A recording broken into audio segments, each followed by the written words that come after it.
qanday dars? O'zbek tili darsi. O'tilgan darslarda biz senlar bilan antonimlar, paronimlar, sinonimlar, amonimlar, iboralar va tasviriy ifodalar degan mavzular bilan tanishdik. Shu bilan bir qatorda biz senlar bilan o'tilgan darslarda eskirgan so'zlar, yangi paydo bo'lgan so'zlar va atamalar bilan ham tanishganmiz. Shu munosabat bilan bugun men senlarni 3 ta guruhga bo'lib oldim. Birinchi guruhlar arxaik so'zlar, ya'ni eskirgan so'zlar. İkinci guruhni neologizmlar, ya'ni yangi paydo bo'lgan so'zlar. Uchinchi guruh esa atamalar, ya'ni kasblarga yoki biror ilm fanga xos bo'lgan so'zlar atamalar deyiladi dedik. Hozir har bir guruhdan bitta boshchini tanlab olamiz.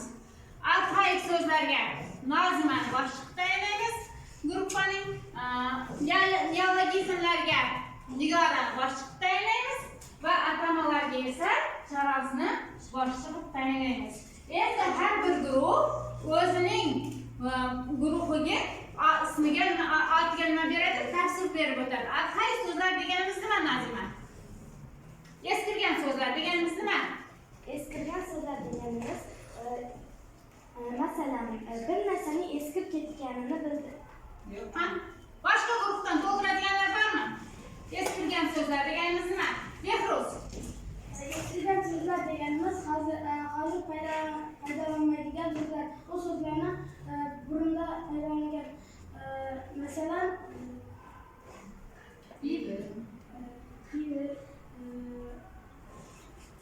Masalan, qanday so'zlar? Mingboshi, podshoh,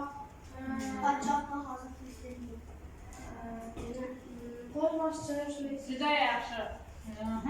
Ikkinchi guruh neologizmlar deganimizmi? Ya'ni yangi paydo bo'lgan so'zlar. Kim aytadi? Guruh boshchisi. Bizda hozir foydalanadigan so'zlar neologizmlar deyiladi.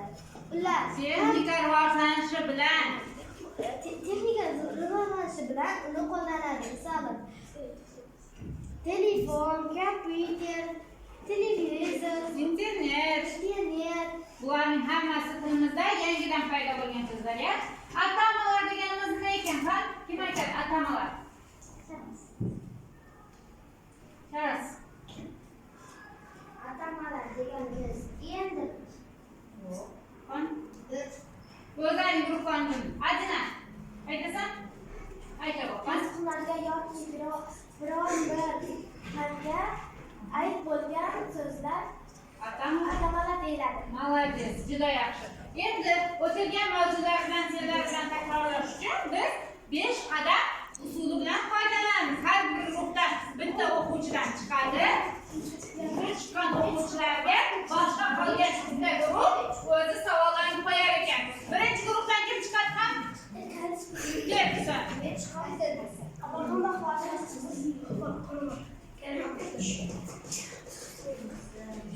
Kelsin deysiz. Qachon? Birinchi qadamga oyog'imni qo'yamiz. Savol bersa, ikkinchisiga o'tamiz. Javob bersin. Qani savol beramiz, qizlar bolalar. Chala savol beramiz. Paronim deganimiz nima? Paronim deganimiz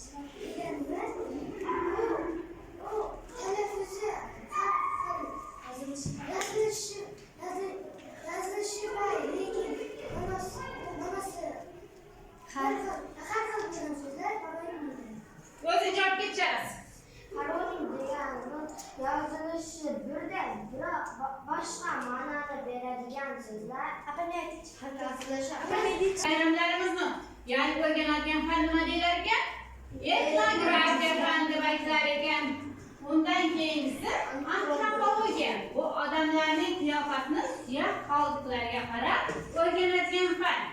Ya'ni odamlarning eng birinchi paydo bo'lgan paytda ularning rasmga chiqish bo'lmagan o paytlarda shuni odamlarning qiyofalarini tasvirlab, ularning suyaklari orqali o'rganadigan fan nima der ekanmiz? Antropologiya fan deb aytar ekanmiz. Ya'ni yana bolalar bugun biz senlar bilan grammatikasini, she'vaga xos so'zlar va olimlar bilan tanishamiz. She'vaga xos so'zlar deganimiz nima? Ma'lum bir hududgagina tushunarli bo'lib, boshqa hududda uni boshqacha ataladigan so'zlar shevaga xos so'zlar deb aytiladi. Masalan, biz buvi adabiy tildagi so'z ba'zi bir joylarda bibi deb aytiladi. Bizda nima deb aytamiz? Buvini nima deb aytamiz?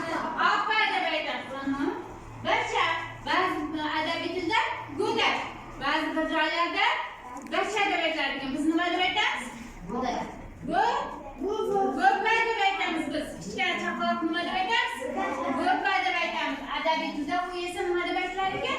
Go'dak deb aytiladi ekan. Ana shu o'zimizgagina tushunarli. Masalan, biz go'pa desak O'zbekistonga borib go'pa deydigan bo'lsak O'zbekistonliklar tushunadimi bizni? Yo'q, tushunmaydi. Ularga yo chaqaloq deb aytishimiz mumkin, yo go'dak deb aytishimiz mumkin. Keyin bolalar boshqa tillardan o'zbek tiliga kirib o'zlashib qolgan so'zlar olinmalar deb aytilar ekan. Masalan, televizor, radio, avtobus, poyezd, bu so'zlarning hammasi rus tilidan bizga kirgan, lekin bizning tilimizda nima qilgan shu o'zlashib qolgan. Ana shu o'zlashib qolgan til so'zlarni biz nimalar der ekanmiz?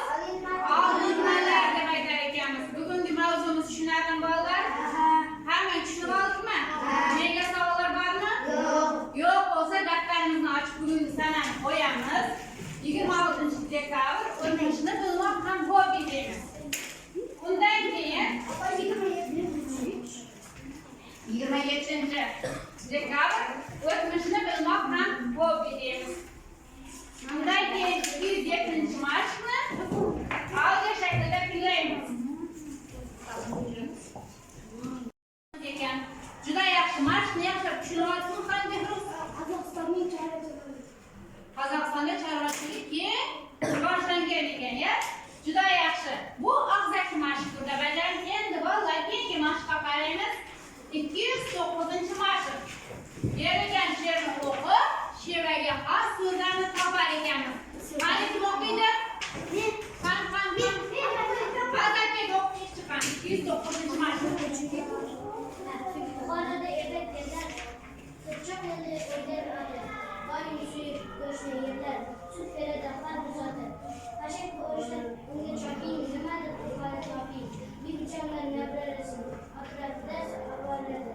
Bola uchun bevaqada. Mana buyuk g'afforida bola yo'qlarni choping. U nimadir tezda toping. Juda yaxshi. Bu yerda she'rga xos so'zlar parol harflar bilan yozilibdi. Qaysi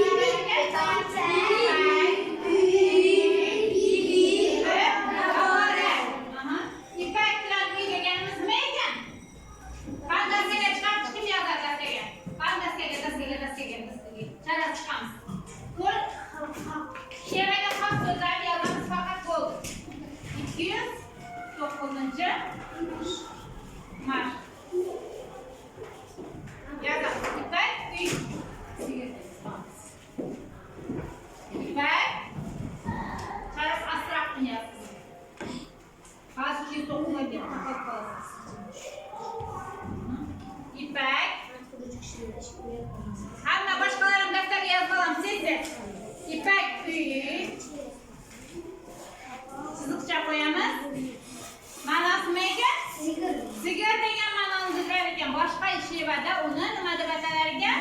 Ipak, sigir deganda xatomiz to'g'ri keldi. Gidan keyin i bo'ladi. Sigir. Juda yaxshi.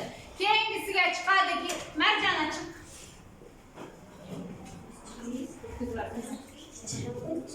Tez harakat qilamiz. Bibi. Bibi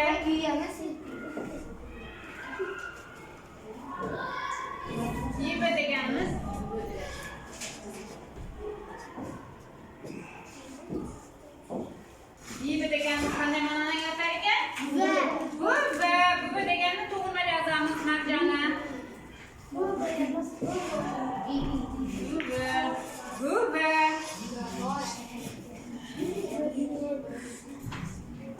Keyingisi chiqamiz daftarga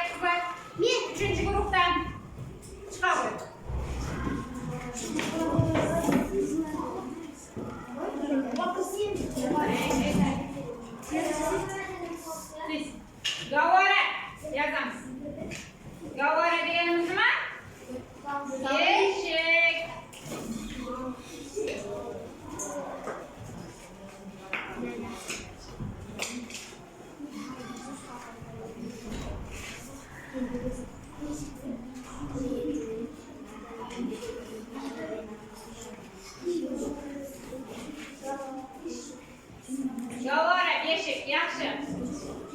Baribir yozib olibmi daftarga? Ha. Endi qo'limizni qo'yamiz hammamiz.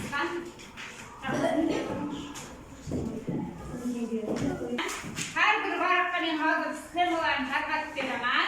Guruhlar birgalashib berilgan so'zlarni mana shu berilgan sxema bo'yicha nima qilamiz? Bo'lib yozamiz. Guruh bilan birga ishlaymiz bolalar, qizlar.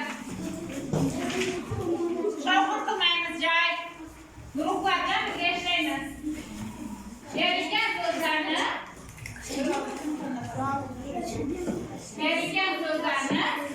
guruh bilan bo'lib yozamiz. Mana daftar qarang, birinchi qatorga transportga oid so'zlarni yozamiz. Ikkinchi qatorga sportga oid so'zlarni, uchinchi qatorga ta'limga oid so'zlarni, to'rtinchi qatorga iqtisodga oid so'zlarni, beshinchi qatorga texnikaga oid so'zlarni bajaramiz. Boshqalar daftarimizda bajarsak bo'ladi, shovqin qilmaymiz bolalar.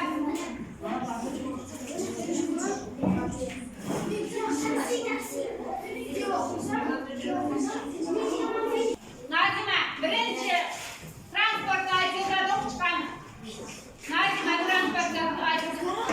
Qancha o'qish? Elektronika, taksi, avtomobil, samolyot, poyezd. Juda yaxshi. Ikkinchisi, Nigora. Kim o'qiydi? Sportga oid so'zlarni turamizdan. Transportga oid so'zlar, avtomobil, avtobus. Sportga oid so'zlar. Sportga oidni o'qisang bo'ldi. Stadion, futbol. Juda yaxshi. Uchinchi guruh. O'qiymiz qat. O'qituvchi sinfdosh. O'qituvchi sinfdosh. To'rtinchi guruh qaysi? Marjon o'qiymiz. Kompyuter, internet. Kompyuter, internet bu texnikaga oid so'zlar. To'rtinchi qat? O'quvchi bepul. Iqtisodga oid so'zlar. Birja, biznes so'zlari juda yaxshi. Qancha yaxshi o'tirib oling endi. Bolalar, uyga vazifa va olinma so'zlarga va she'rga xos so'zlarga gaplar tuzib kelamiz. Bugun darsga yaxshi qatnashgan o'quvchilar baholanadi. Nazima, Nigora, Marjona, Behruz, Sharof, Ziyor, Adina, Ma'rufning tarkibini Jahongir, hammasi baholanadi. Endi bolalar bu sizlarga yoqdimi? Yoqdi bo'lsa, burun nima bilar edik bugungi mavzu bo'yicha? Qizilga yopishtiramiz. Bugun nimani bildik? Sariqqa yopishtiramiz. Yana nimani bilgim keladi? Yashilga yopishtiramiz. Har kim o'z fikrini yozib, yopishtirib chiqardi. Xo'pmi? Qani boshladik. Burun bilganlaring bo'lsa, yashilga yopishtiramiz. Agar bugun o'rgangan bo'lsak, burun bilsak, qizilga yopishtiramiz. Agar bugun o'rgangan bo'lsak, sariqqa yopishtiramiz. Dars yoqdi, yoqmadi deyapman. Sariqqa yopishtiramiz.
Shavqin